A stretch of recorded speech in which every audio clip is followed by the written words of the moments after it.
So specifically for today, we are going to be talking through identifying the issues within your company when it comes to operations. Obviously, if you have a high level view of the company, this might be easier. If you are more in operations and you have a broker that you're reporting to, you may have to have some additional conversations to know what these troubles are. But the goal of this is to identify the troubles of operations, the bottlenecks, the things that your team is experiencing that's just making life more difficult, and then figuring out what to do with them. There's 4 different possible solutions that we're going to go over in detail, and then from there figuring out how to instill one of those into the said problem. You probably already have the bottleneck in your brain, whether it's a people issue or something takes too long or you don't have the right kind of tools for something. You probably have already thought of it.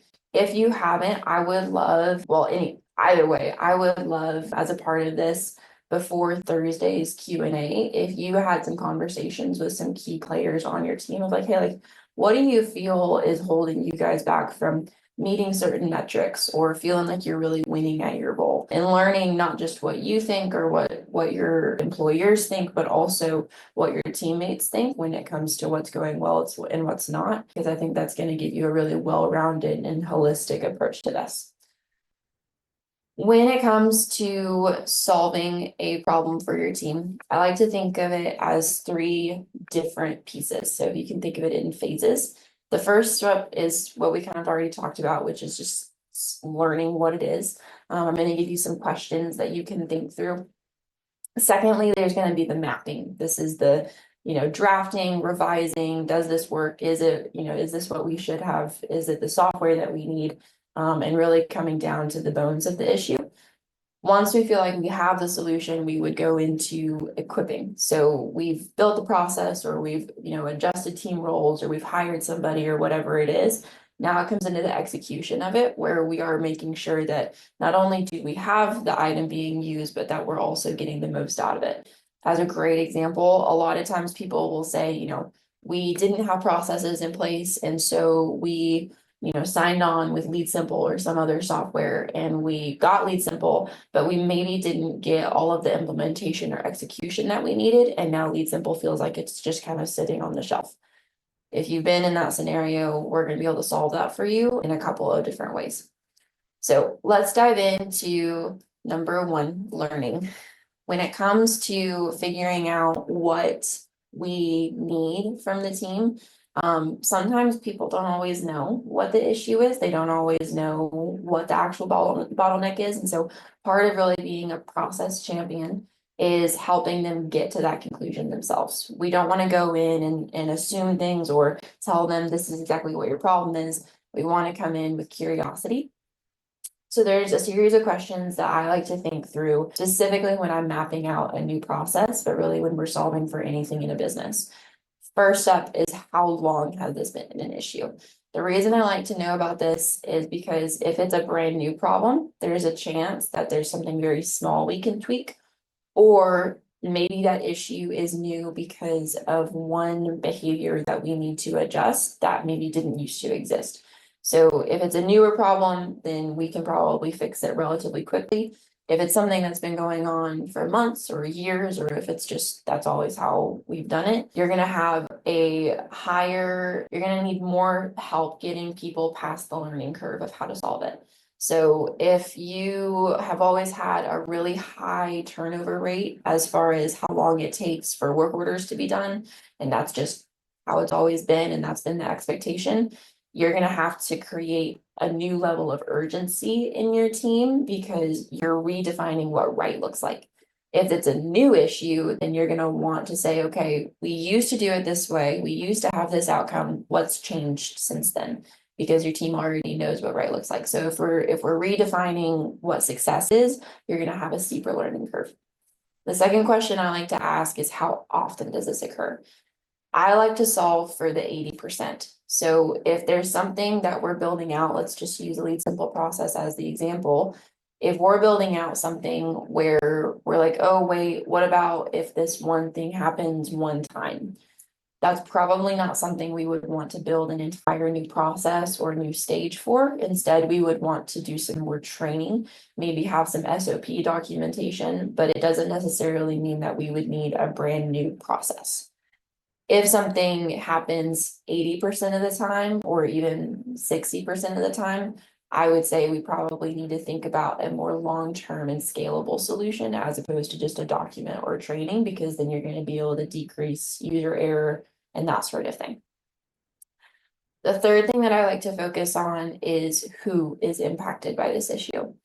Let's say we have something that involves both leasing and maintenance, or you have an admin issue, but it also is going to impact your leasing team, or your property manager makes a decision, but it's also going to impact your maintenance coordinator.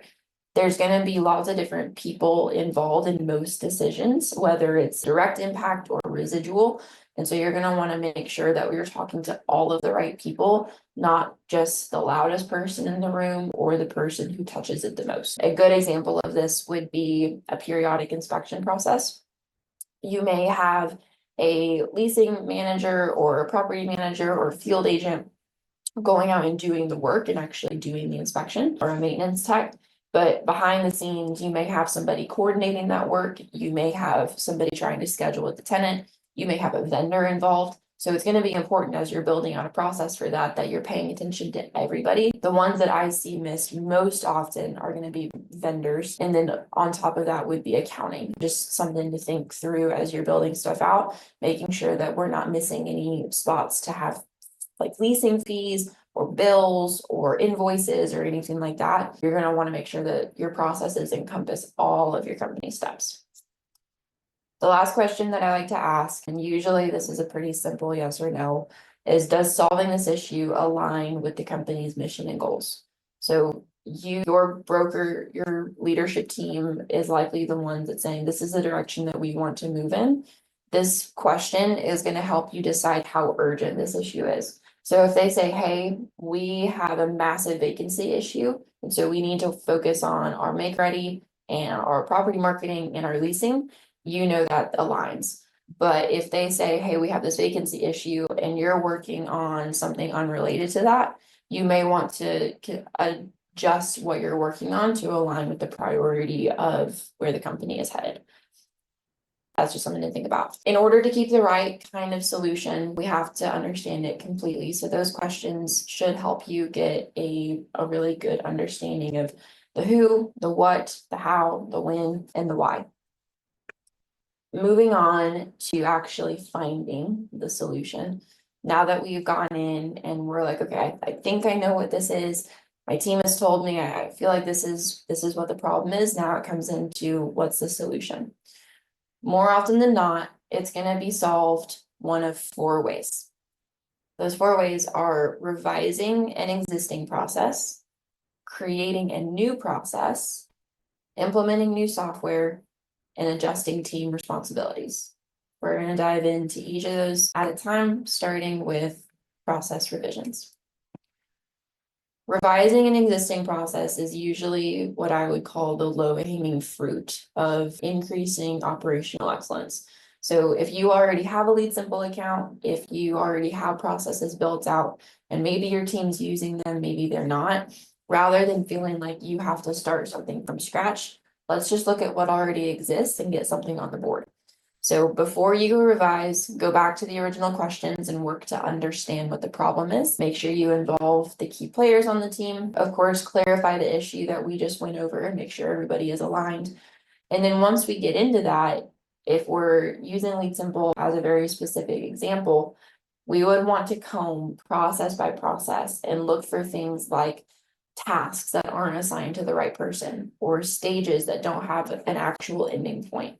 Maybe you have a make ready process and it ends, but you don't have it flowing into a property marketing process. You want to make sure everything is tied together. Some people are visual. You could make a flow chart out of that if you wanted to see a good way of how your processes work together. Other process revisions would be things like email templates, automations. Maybe the Lead Simple process looks good, but we want to include some things that make it a little bit more automated, like some things in Zapier that I'll teach you. And then of course, just good old understanding. Sometimes the team, they're running the process, but they're not able to really think critically about the work they're doing because they don't understand it. I see this happen most often when you have multiple people doing the same kind of work in a process. So let's say your property manager is reviewing tenant details, and then your leasing manager is the one sending a lease renewal offer to the tenant. But the property manager is the one sending the lease renewal offer to the owner. And then the leasing assistant is the one sending the lease. They have a very fractured view of what the process looks like as opposed to seeing it in its entirety. If you get everybody aligned on the end goal and maybe dial down on who's supposed to be doing what, you're probably going to be able to maximize your processes much more than if everything was fractured. Sometimes though, that doesn't always work, and so it might make sense to create a new process or to build something from scratch. We'll talk about that in a second. One bonus just to share, I have found great success working with my team and then the teams that I get to work with, not only launching a process or an automation, but also checking in. So 30 days, 90 days, a year later. Is this still doing the work that we wanted it to do? You can make a calendar event for yourself. You could have an audit log going of the processes that you have been working on. There's a few different ways you can track it. 30 days, just to kind of give you an idea of how it should look. 30 days, they should be kind of getting a grip on it and saying, okay, I understand how this works. 90 days, if you ask them about it, they are probably going to be like, oh yeah, I forgot we did that. That would be the key of a successful adjustment. A year later, it should just be what you do unless you changed it again. So hopefully by the end of 12-month period, you've been able to equip them to where the new operations or the revised process is just what you do. Going back to creating a new process. You guys have all walked through this with me of what it looks like to build a process from scratch. One resource I'm going to give you specific for this is my template that I use for mapping a process. I will send you guys the link as a follow-up to this call. Creating a new process, especially if it's one that has never existed before, it's not something that should be taken lightly. I know that sounds very serious for a property management software conversation, but if you get it wrong, not only do you have a potential for a frustrated team, but you also could create really bad outcomes for the company you're with. Just as an example, when I was a property manager, my company, we built a lease renewal process. Halfway through the process being built, we did two things. We implemented a leasing fee for our company that did not exist before. We also had a pretty significant staffing changeover to where the person that was responsible for leasing no longer was, and it was taken under somebody else's wing. We went live with the lease renewal process based off of how we had built it originally. And about 90 days after that new person had been onboarded, once the process had been built, we realized after some further investigation that we had not been charging that leasing fee for the last 6 months. It was thousands of dollars that we were not caught because of one task that we missed, one thing that we forgot to add.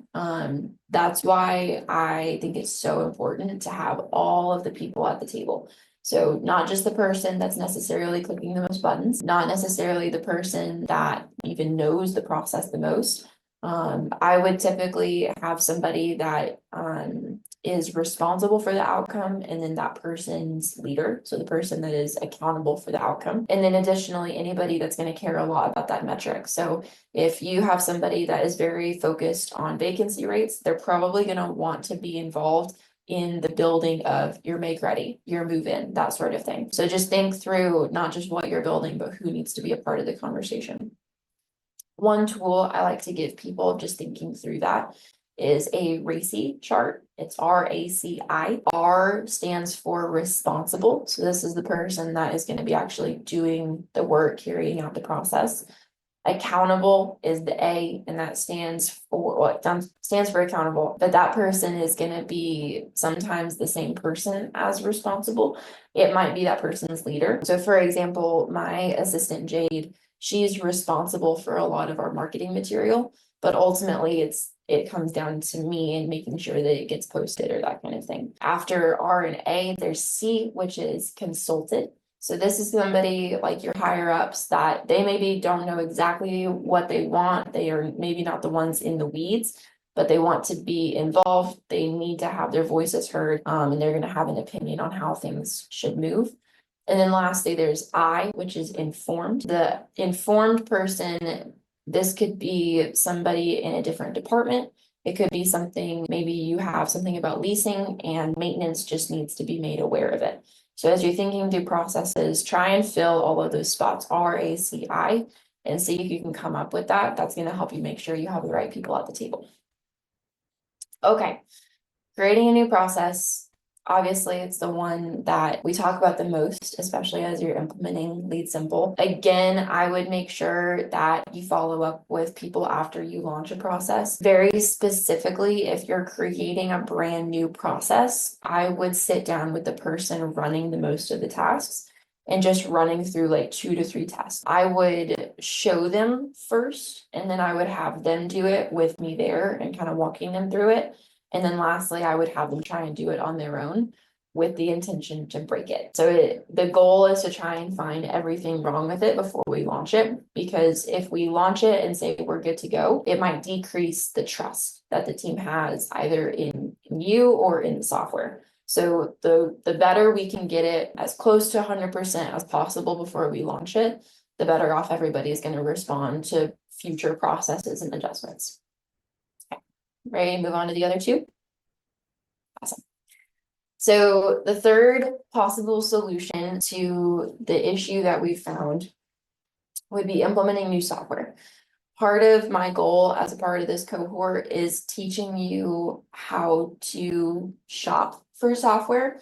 There's a lot of options in what's called the prop tech space, property management. There's also a lot of options that I would stay away from. As somebody that has used a lot of them, I'll kind of give you my running list. You may have to try a few of them for yourself, but more importantly, I'm gonna be hoping that we can get you to where you're not having to get burned by bad softwares. So we're gonna teach you how to ask the right kind of questions on a demo, what to look for, the kinds of things to see, and then additionally, how to avoid shiny object syndrome. So making sure that we're not just looking at the next new toy, but we're sticking to what works for us, even if that means maybe it's older or maybe it's not the latest thing or the trend in the industry. I promise you that is a thing. There are tech trends. So specifically for implementing a new software, if you find one that you very much know, this is what we need. Make sure that you're already getting the absolute most out of your other softwares. An example that I see often is Google Space users. They will onboard with Jotform, which is a way to collect forms and information, which has a lot of great features. But most of the time, most people just need a good old Google form, which is a part of your G Suite membership. So that's a great example of, it's maybe not the shiny new thing, but you probably have something already in your tech stack that's going to work just fine. Additionally, you're going to want to decide on the type of tech that you want. There's kind of 2 options out there. There's what I would call the machete and the Swiss Army knife. Your Swiss Army knife is going to be pretty good at a lot of different things, but when it comes down to chopping down trees, you're probably going to want a machete or something similar, right? So you're going to want to think through, do I want one piece of tech that specializes in what I need it to solve for? Or do I have one that is a little bit more generic, but it does a lot of things about 80% well? I don't have an answer for that personally. This might be a generational thing, but I would rather have 300 different logins that all do exactly what I need them to do than be frustrated with my tech. You guys are going to have to decide what's best for you and your company, but just know that that's kind of 2 different frameworks to think about. Lastly, bonus tip, when you're implementing a new software and you're kind of in the discovery phase, see if they have a sandbox account. Not every company does, but if you're able to poke around in there and see what works and what doesn't, if you just get on a demo, especially if they're not showing you the actual software and they're just showing you a slide deck, you're going to want to see it actually in action and make sure that things are working the way you need them to work. So that's going to be some tips on the third. Most softwares nowadays have training and onboarding, but make sure that you have ownership in that. Very similar to how you did with Lead Simple. If they have somebody that is helping you onboard, try and be the point person for that so that it's not just up in the wind for people. Okay. Last one of the 4 possible solutions is going to be adjusting team responsibilities. We already kind of touched on this, but I want to bring it up again. If you have a process that is not working, whether it is in Lead Simple or it's not, making sure that you get this right is very important, because even if you have a wonderful process, if the person responsible for it is simply not able to execute, the process isn't going to work. So making sure you have the right people in the right roles is important, but also making sure that you're not overloading the right person with work is even more important. So you might have the right person in your leasing role, but if they have 150 tasks due every day that they simply can't get to because they're also in the field or they're also doing maintenance coordination, you're going to have a few bottlenecks. So I would ask yourself as you're talking through this, as you're getting used to using Lead Simple and as you're getting used to your team, are there too many people involved in the process? Does this go back and forth and ping pong like 7 different people? Is there a duplication of work between employees? Are there things that can be consolidated to just 1 person or 2 people? Are process steps jumping from one team to another? So is there something that the leasing team is doing that maybe accounting is doing? Or something that, you know, it should be handled by one department, but it's just always been done a certain way, and so somebody else handles it. Those are gonna be things you're gonna wanna try and wrestle through. And then lastly, of course, does one person have too much on their plate? That's always the thing that I look at, when I run system reviews for people. The top metric I look at is how many overdue tasks people have. Not because I believe people don't want to do their jobs or because they're bad at them, but sometimes I think we just underestimate how much work we're giving people. And so it's going to be important that we're looking very objectively at the work people have. And so if we're building a new process and we're realizing, oh, a lot of these tasks are assigned to so and so, maybe we should give it to somebody else. That kind of leads me into even more of like a theoretical thing. When you're building out processes in software, 2 things. One, don't take the adoption of the software personally. If you have somebody that is just not using it, they don't understand it, or they're, causing problems, it's not because they don't like you. It's not because they are anti your company. They probably are concerned maybe of being replaced or of feeling like they don't know. People don't like not knowing what's happening.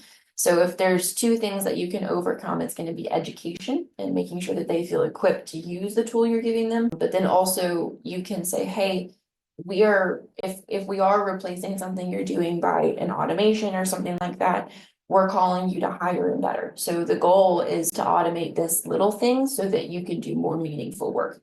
Saying that out loud for most people gives a lot of peace when we're talking about something that they've been doing for years.